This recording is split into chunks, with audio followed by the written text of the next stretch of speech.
Alright, welcome back to Code to Capital. This is the first video I'm actually doing going over a chart, live action. Right now it's December 24th, Christmas Eve. We're going to catch a little bit of this Christmas rally here. So I had a few stocks that I was looking at for a potential move. Earlier last week and the week before, we took profit on a lot of our plays that we had the past couple months, just in anticipation of this market turnaround here. And it did turn around. In fact, if we go to the SPY, you can see we took profit somewhere around here from a lot of our plays. We saw this week build up, and then when that week started, we decided to go ahead and take profit on that. You see we had a trend line here. We were bouncing off of it. We didn't want to get too greedy. We had a great year, really the entire year. So we just took profit on a lot of the plays we had, and we have a good amount of cash sitting for the next play.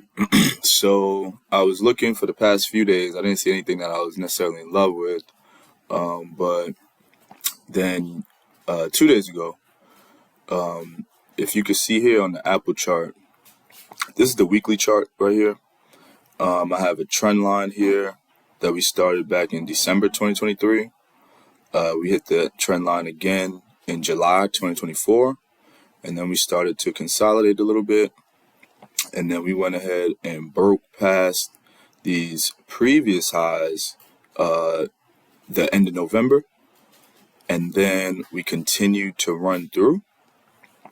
So we have some good volume here last week running through. And now we're going to go ahead and take a look on a daily chart here. So in the daily chart here, you can see on December 17th, we hit this high of 253. We got to 254.28 and then had a strong rejection December 18th. And then on December 20th, we went ahead and broke those highs with a lot of volume here. So one of the most important indicators, right, when looking at a chart is going to be volume. So volume is going to tell you, if the big institutions are buying the stock right now, right? Where is their money going? Because small retail traders like us, less than $10 million, less than $100 million, less than $1 billion, you're not really moving the market. You're really just following whatever the big guys do. And it's in your best interest to follow them because that's the big money. That's the smart money is what they call it. They call our money the dumb money because we do dumb things with our money. They do smart things with their money. That's why they have all the money. So, we definitely want to not necessarily mimic everything they do, because they do have to make a lot of trades because they have to report quarterly earnings and stuff like that. But definitely, when you see a major stock like Apple, Microsoft, Nvidia, Target have abnormal volume, like if we scroll in some more here, you can actually see just how abnormal this green volume bar is. When the volume bar is green, that means people were buying that day. The buyers won that day. And when you see these bars as red, that means the sellers won that day, right? So you can see the buyers won big time December 20th here on Friday. That's how we closed. And we broke previous highs on Friday. So we're at all-time highs right now on Apple. And they broke those highs with strong volume. That means we like it. We like the stock. The big money likes the stock. The smart money likes the stock. And they're anticipating something here happening, right? Apple kind of took a back seat this year to, crazy names like Nvidia, SMCI, even Tesla now to end the year. And so I like Apple here. As you can see, we're continuing to move up. When I made the post on Patreon letting everyone know that I'm in on the trade, I was down in the trade at the time. And that's because I take the screenshot as soon as I get in. So I just want you guys to know what I'm doing, and I'm not going to wait to see if the stock starts to move in my direction or whatever. I'm letting it hang. and I'm letting you know, yo, this is what I'm doing. And I'm showing you I did it before I even know if it worked yet. So I want y'all to really understand, like, this is the real deal. Like, I'm calling this out. I'm posting it. I'm screenshotting my position that I got into. You can see the time I got into it. You can see the day I got into it. You can see my average cost. And you can see what my current position is on it. So I'm going to go ahead and check what this position is now, because we definitely made probably like a 50-cent move to the upside here. So I'm going to check on my phone really quickly where we're at. And right now we are up. Oh, shit. I don't know if you can see this. We are up $67 on it. And so this is that same play that I screenshotted on the Patreon. This Apple 250 call. Actually, 260 call for January 31st, 2025. It's like backwards here. But, yeah, I don't know if I can show this a little better. I could actually probably just go to my account, but I don't want to log in and then my account number is available and whatnot. But the thing is, though, is you can see I was down when I screenshotted it. I'm up now, and this contract is continuing to run right now. So just to give you some more insight on this, I think very strongly Apple can see this. We can get to this 262 level, and then past that, we're definitely going to hit this 270 level here, maybe even 272. I'm not sure exactly when that's going to happen.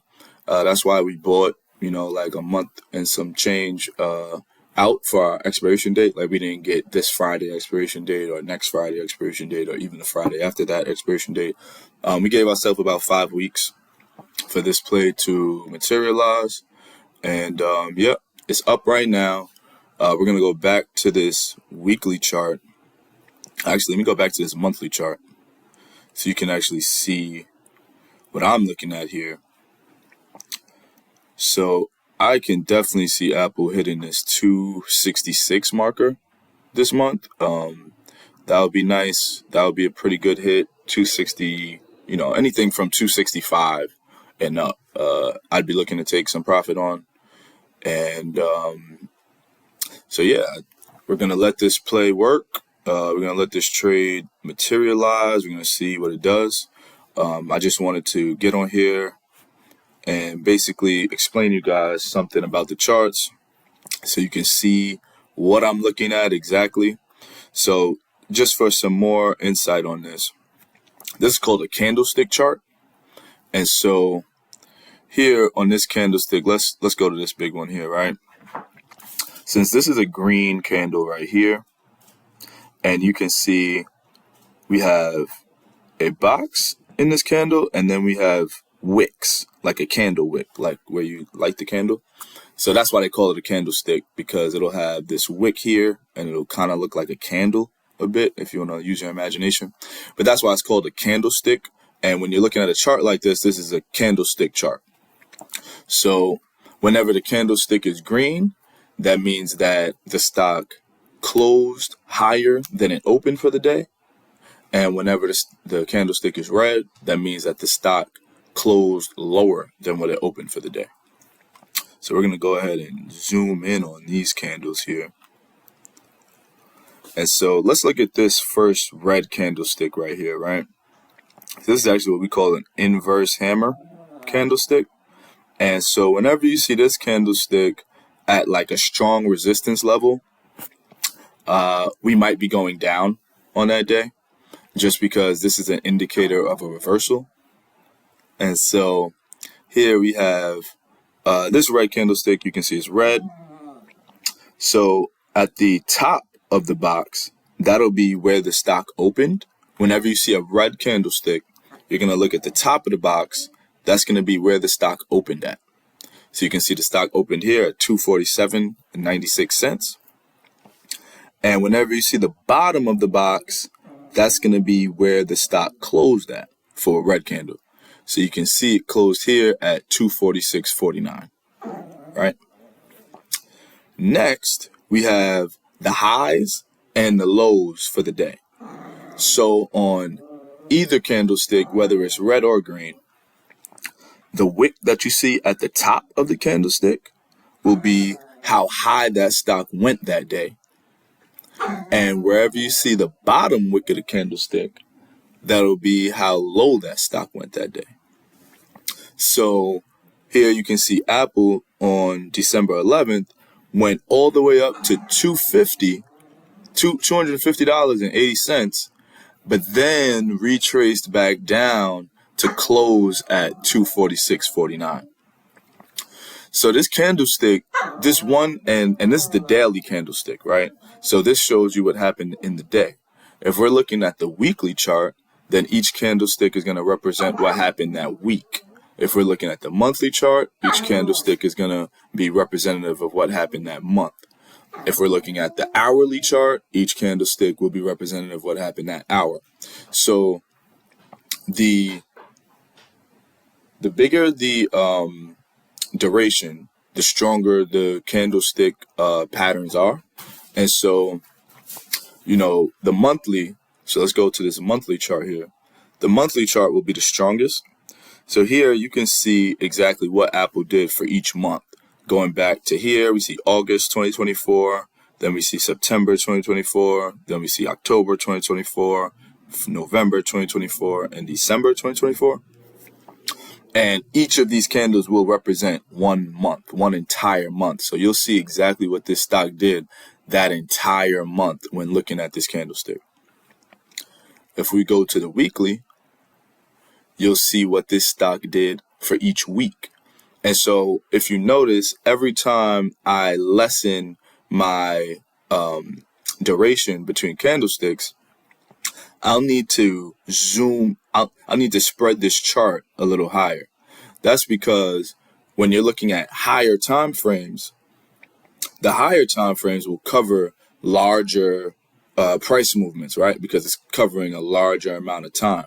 So when we look at the monthly on this one chart right here, we see all the way back to, let's see here, July 2021. So that's a 3.5 year duration that we're showing just in this one chart. So you can see in July 2021, Apple was at 137. We're all the way at 257 now, 15. So obviously we need to see more of these numbers here on the right side to, display where it was actually at. So now when I go to the weekly, whoa, all of a sudden, when we come back here to this same amount of time, now all of a sudden it's March 2024. That's because we're covering a less amount of time when we're looking at the weekly time frame, right? Same when we go to the daily. Now the daily is even covering less than the weekly, right? The daily only goes back to November 2024 here. So that's just to show you the difference between the durations of the time frames. And, if you see a pattern line up on the monthly, that's like really strong. You want to see that. If you see a pattern line up on the weekly, a little less strong than the monthly, but still very strong. See a pattern line up on the daily, a little less strong than the weekly, but still strong pattern showing. I usually look for my setups on the daily. I don't really go lower than the daily because I'm not a day trader per se. I look to hold my trades for at least a day or so. I don't necessarily look to enter a trade and then get out that same day. And so, and really, if I'm only in a trade for a day or so, that means that I just called it on the money and we gapped up super high the next day and I'm just ready to take profit at that point. But that doesn't happen all the time, right? And so, we have Apple stock here. We're in on this trade. We got into it this morning. We're up on it right now.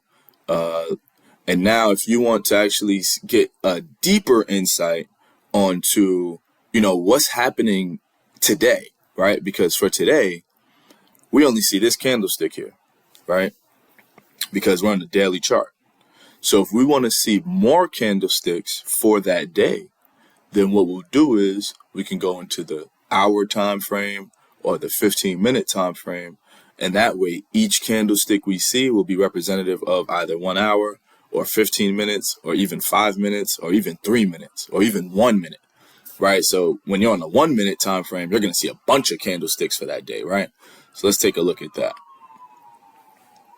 So now when we click on the 1 minute, you see how this gets very screened up because we have to now open up these numbers because there's not as much of a price action difference happening within the day as there is within the week or within the month, right? So here we have, a nice bullish pattern here for Apple. It's climbing this way up here. We started off in the morning with a nice shoot up past the all-time highs, and that was pretty much my trigger. I wanted to see it hold above 256 for a few candles, and that's what it did. And it actually never went below 256 after it got past it this day. So we went ahead and entered this trade around this time per se, and it's been working out pretty good so far. As you can see, we're still trending higher, and I think we're going to continue on higher for the day here. And this is on the 1 minute, so I'm very rarely even on this time frame. I'm just showing you guys what we're doing here. Let's go out to the 15-minute, and as you can see now on the 15-minute time frame, we have less candlesticks representing this day now because it's only 10:23 right now. And so on the 15-minute, we only have 4 candlesticks showing because 15 plus 15 plus 15 plus 15 equals 1 hour. The market opens at 9:30. It's not even 10:30 yet, so that's why I only see 4 candlesticks here. And now if we even go to the hourly, you'll only see really 1.5 candlesticks here for the day. And so, yeah, we're steady holding this 254 level. You see this 254 level here was once resistance, meaning that price could not get past this level. It would try to get past this level, and then it would fail and drop down, right? Then, oh, look at this, double bottom. So that's a pattern right there as well, right? Whenever you see price come down like this and make like a W looking form, that's called a double bottom. And whenever we see this double bottom neck get broken, that is a bullish sign. That means that we think this stock can continue to move to the upside. And that's usually what you'll see when you enter a trade. Whenever I enter a trade, I'm usually looking for different confluences, meaning different things that make me like the stock to go up on different time frames. So I showed you already, if we go back on this monthly, look at this trend. Look at this trend line here. We hit this trend one time here in December 2023. Then we hit this trend line again here, July 2024. That's about a 6-month difference, right? What are we going to do in the next 6 months here in December 2024? Maybe hit the trend line again? Maybe. So that's one confluence right there. We're looking very strong here with a lot of volume breaking all-time highs. And so that's a great sign. That's a great sign for a strong stock. And I'm not even getting into the fundamentals right now because all of my stocks on my watch list are all good companies as far as I'm concerned. They have strong earnings, strong books, strong financials, and I like the position they have for the most part. I like to play a lot of calls. I'm not necessarily a bear. I'm more of a bull, meaning most of my options, 95% are going to be calls. But we do play puts as well sometimes if we think the market's turned around and it's worth actually putting in a put and not just waiting out the dip, then we'll do that as well. And so, yeah, so that's one sign we had on the monthly here. Now, if I go on the weekly, you can see, again, just breaking through all-time highs here, decent volume, but then continuing to run and breaking through this next level we had of 254 with super strong volume. Then yesterday, really, I could have possibly taken this trade on Friday, but I was a little bit busy. I flew into New York that day, and I had a lot of things going on. And yesterday, I also wanted to see how the market kind of reacted to things after the weekend. And so the market it held, it stayed strong. And so that's what gave me the confidence to enter this trade this morning. Once we broke past that 256 level again, I said, oh yeah, it's time to go. So we entered it. We told the people what we did. And now I'm making this video to explain to you why I thought that, right? So this is on the weekly. Just another reason why I decided to get in. On the daily here, we already started off with this one. We had just a really strong candle here. It dipped down below probably the past 2 weeks lows here, and then decided to shoot past the highs. So that is like a strong swing, and that's letting you know sellers tried to sell this stock down, and the buyers were just too strong. They were just too strong. Sellers couldn't bring this down any higher, and the buyers were so strong they brought it all the way back to all-time highs. So that is just like a really strong indicator, and something that we decided to take this trade on. We put about $20,000 on this trade, but each contract cost us about $630. And so if you did have a smaller account, say if you only had $1,200, $1,300, you could have bought 2 of these contracts.